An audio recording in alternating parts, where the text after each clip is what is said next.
গান, গল্প, আড্ডা, ফটো সেশন, এক বাক্যে উৎসব, সাথে আবার ক্যারিয়ার বিষয়ক নানা আলোচনা। চট্টগ্রামের সাংবাদিকতা ও গণমাধ্যম সংশ্লিষ্ট গুণীজনরা তো বটেই, বিভাগের সিনিয়রদের কাছেও নানাবিধ দিক নির্দেশনা পেয়েছে পোর্ট সিটি ইন্টারন্যাশনাল ইউনিভার্সিটির সাংবাদিকতা ও গণমাধ্যম অধ্যয়ন বিভাগের বর্তমান শিক্ষার্থীরা।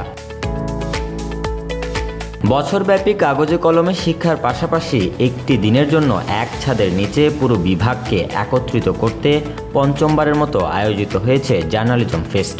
শুক্রবার বেলা 11টায় হালিশহরের একটি কমিউনিটি সেন্টারে, যার উদ্বোধন করেন বিশ্ববিদ্যালয়ের উপাচার্য অধ্যাপক ডক্টর নুরুল আনোয়ার। প্রতি বছরের ধারাবাহিক আয়োজনে এবারের নতুন সংযোজন ক্যারিয়ার টক সেশন। সাংবাদিকতা ও গণমাধ্যম অধ্যয়ন বিভাগের শিক্ষার্থীদের পেশাগত দক্ষতা বৃদ্ধি এবং গণমাধ্যমের প্রতি পড়ুয়াদের আগ্রহ জাগ্রত করার লক্ষ্যে স্পিকার হিসেবে নানা দিক নির্দেশনামূলক কথা বলেন দৈনিক সমকালের আঞ্চলিক সম্পাদক ও চট্টগ্রাম ব্যুরো প্রধান সরোয়ার সুমন। আরও ছিলেন চট্টগ্রাম সিটি কর্পোরেশনের জনসংযোগ কর্মকর্তা ও protocol officer Aziz Ahmed, young power in social অ্যাকশনের সহকারী পরিচালক এবং focal person advocacy Mohammad Ali Shahin.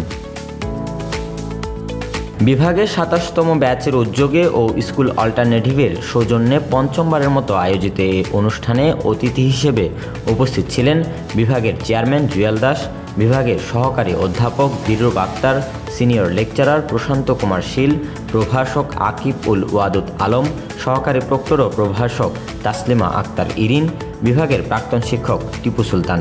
এছাড়াও বিভাগের বর্তমান প্রাক্তন শিক্ষার্থী, সাংবাদিকতা সংশ্লিষ্ট পেশাগত নানা শ্রেণীর অতিথিরা উপস্থিত ছিলেন। এ সময় আয়োজনের প্রধান পৃষ্ঠপোষক স্কুল অল্টারনেটিভ ও অন্যতম পৃষ্ঠপোষক ফ্যাশন ব্র্যান্ড আর্টসহ উপস্থিত অতিথিদের সম্মাননা স্মারক প্রদান করা হয়।